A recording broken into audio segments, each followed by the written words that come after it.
Welcome to THINKpod. My name is Francisco. And I'm Aziz, and at ThinkPod, we speak about the smartest ideas and the biggest challenges facing the world right now. We speak about where we are, how we got here, and where we're going. In this episode of ThinkPod, we talk to founder of AnotherBrain, Bruno Maisonnier, entrepreneur, innovator, and well-known pioneer in the field of third-generation organic AI. We talk about new approaches and new thinking, and we discuss the morality and ethics of AI and genetic engineering. Welcome, Bruno. Merci. Bonjour à tous. Thank you to call me, to invite me.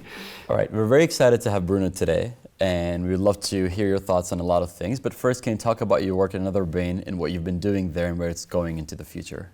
Yeah, I've created AnotherBrain some years ago, and our goal is to create a piece of cortex in a chip.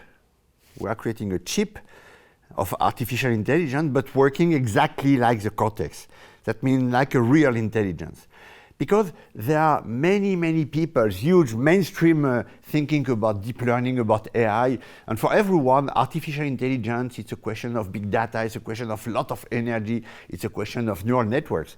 But your brain is not working that way at all. It's not consuming energy at all, quite nothing, 5 watts for the cognition, which is nothing. So I think they are better to do than trying to do deep learning. So I want to do an intelligence, a real intelligent chip that is really intelligent and with the ability, with the capacity of the brain. That means real-time learning, autonomous learning, very frugal in energy, explainable results, all these questions. And you know what? We begin to know how to do that. So we are working at that. So do you think that biomimicry is the way to go, right? Planes are shaped after birds, perhaps trains look like snakes. You're talking about emulating the human brain, but doing that digitally, right? You're emulating the cortex. You think biomimicry is a strong influence in the innovation that you're trying to create? It's a very deep question. I think it's very important to be bio-inspired, inspired by how nature has done things. But we can do much better. We can go much beyond. So planes are not working like birds, are not flying like birds. So the goal is not to replicate, to mimic. It's not biomimicry for me. It's bio-inspiration. Because, actually in the bird's wings, you have a shape that is quite the same than our plane. So you can be inspired by many things. So for me, it's important because nature is not always able to invent great things. Nature never invented the wheel, but nature is absolutely marvelous to optimize things, to do the best you can from an idea. So let's look at what nature is doing, and it's giving us great inspiration on how to do. What aspects of humanity are we unable to replicate using technology? Nothing. Nothing. The question here is a question of time frame. Before creating AnotherBrain, I used to create a robotic company, Aldebaran Robotics. Yeah. So we created with the team the humanoid robot Nao and the humanoid robot Pepper for Massason of SoftBank. And I always had this question. And the question is a question of time frame. So people ask me, are the robots able to replace us? Now they ask me, is artificial intelligence able to replace human? And so the question is not that way, because it's a question of time frame. Today, artificial intelligence is not even intelligent as a 1-year-old baby. Not at all. Robots are totally stupid. When you understand that they are programmed automatons, that means you think, okay, they are stupid. That means it's just a program. They cannot behave, react. But the question is not this one. The question is, what do we have as humankind alongside the road? That means continuing in this trend of evolution of artificial intelligence, continuing on this trend of robots and so on, where are we going? And for me, there is no limitation. There is nothing that human can do, that nature can do, that we won't be able to copy. So even things like morality, creativity, in a finite timeline, you think robots could, or AI rather, could replicate that? My answer is yes, I'm sure about that. And the main question behind that, so it's a very personal question, and everyone has his own answer. It's a question of soul. That means if we think that we have a soul, then there is something from another dimension. It's not organic, it's not biology. Okay, then we won't be able to replicate that. Maybe, probably, we won't be. But if we don't believe that we have a soul, we think that we are evolved animals, but we are like animals. That means we are biologic. Then we will be able to do everything. Do you think we have a soul? Personally, I don't think so. Personally, I think we are even more powerful than that, because we are doing everything by ourselves. We don't have somebody somewhere giving us the ways and giving us. So we are even more responsible of what we are doing. So Bruno, your company is a world leader in third generation AI. What is third generation compared to first and second generation? 40 years ago, something happened that was very important, which is a Deep Blue IBM computer beat Kasparov at chess. At that time, everyone said, but chess is very difficult. Chess is kind of the acme of intelligence. So if we are able to beat world champion at chess with computers, that means computers are very, very intelligent. But we now all know that it's not true. It was just the brute force of computers computing all the different possibilities. Okay, so now let's place us to today. The first generation of artificial intelligence for me was, let's say, programming. We wanted to solve problems and we put a list of instructions. So it made that we had to understand before the problem and to figure out an algorithm to solve it. Okay, first generation. Then came the deep learning AI, the current artificial intelligence, the second phase, second wave, which is training by example. We are giving hundreds, thousands, millions of examples to a system with annotation explaining what is inside this very example, and then the system from that is able to get a tool that makes that when you will give him another situation, it will tell you, oh, it's closer to this one, it's comparable with this one, so that means it's this one.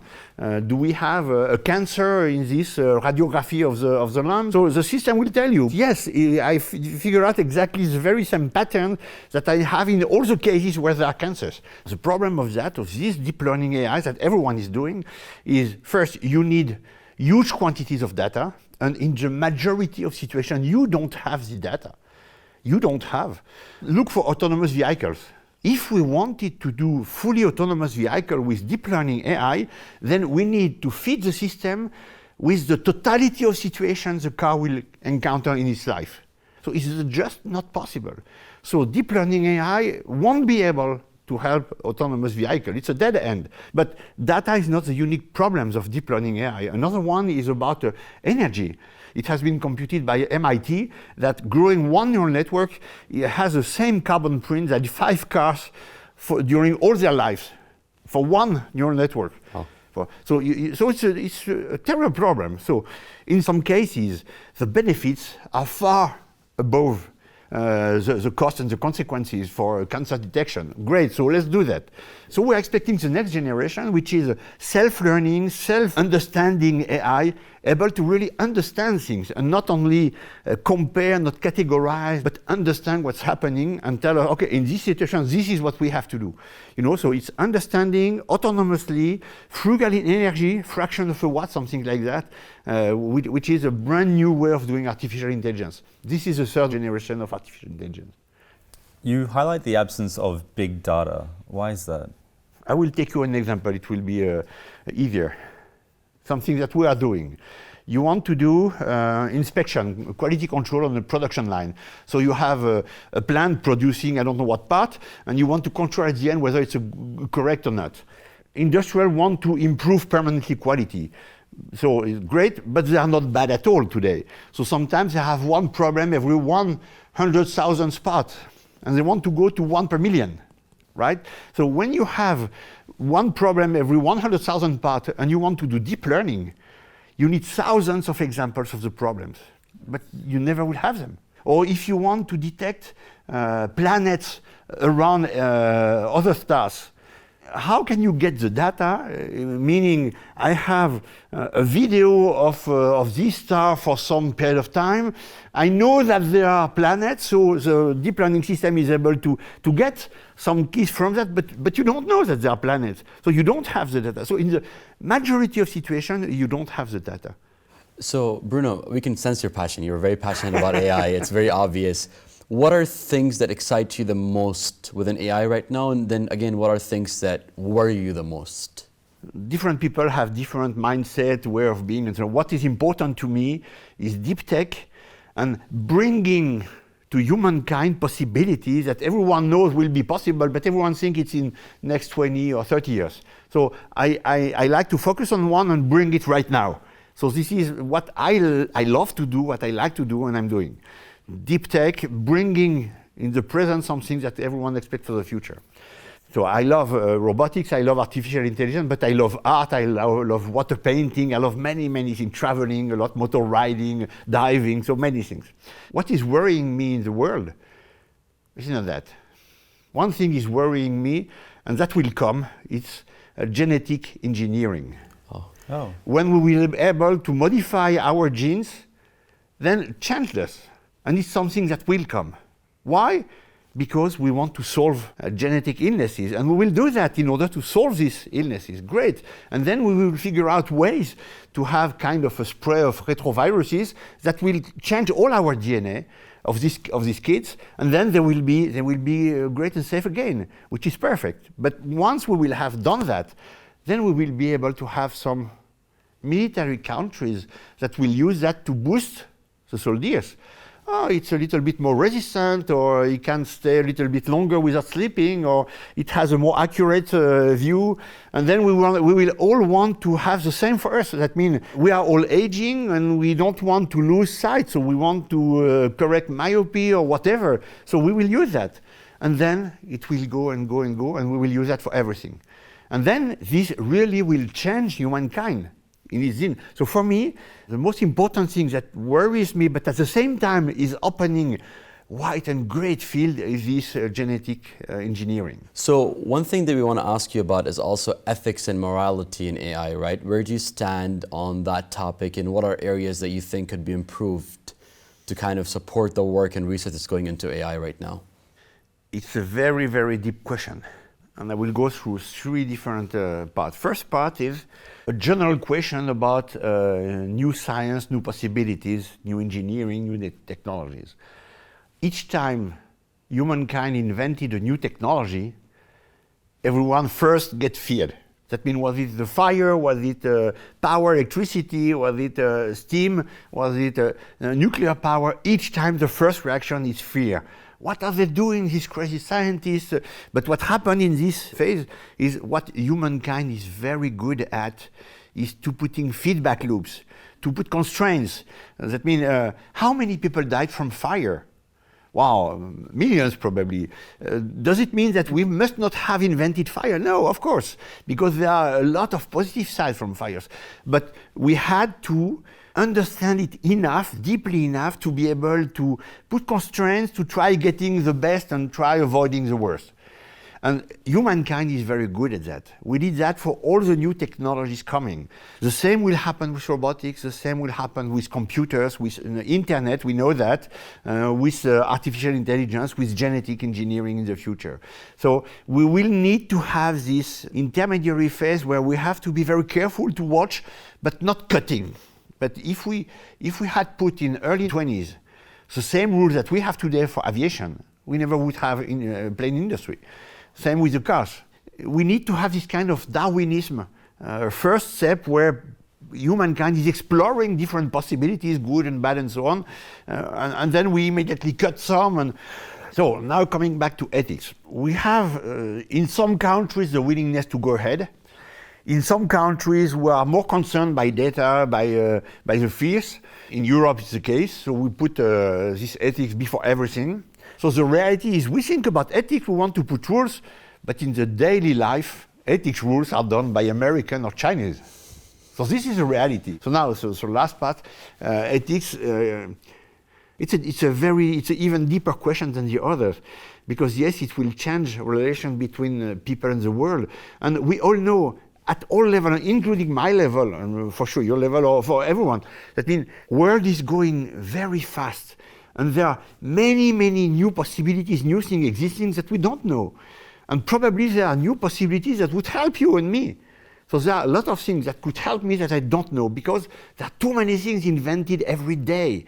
So there is kind of a discrepancy between people and what humankind is able to do. And AI will increase that too, because there will be people knowing more or less about AI, and majority of people, they are not knowing. It's already the case today. A lot of people don't know when they are pushing your plug on the TV, how it's working. But they know that it's not difficult, strange, and so on. So they know that nothing is wrong behind that. With AI, we don't know. So it's a question of trust towards science and technology, and I'm seeing kind of discrepancy, tensions in different countries between that. And I don't know whether only ethical rules can help that, or if it's far beyond the question of education. So governments have to spend time and energy to make people understanding enough or be truthful or put the system in place to control, because this is a main challenge. For me, it's even more important than ethics. It's part of that. Ethics is part of it, but just a part.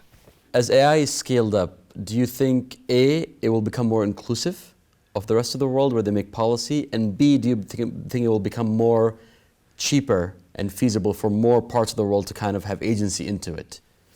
As for the technology, yes. But before that, one point, important I think. When Africa in the early 80s was very, very late in terms of telecommunication infrastructure and decided to get back in the race, so they have not been decided to invest huge amount in fixed infrastructure. They directly jump to new infrastructure, telco, satellites, and so on. And they are the same levels as everyone. So it's not a question of being very advanced or being very powerful. Sometimes it's a question maybe of jumping some generations.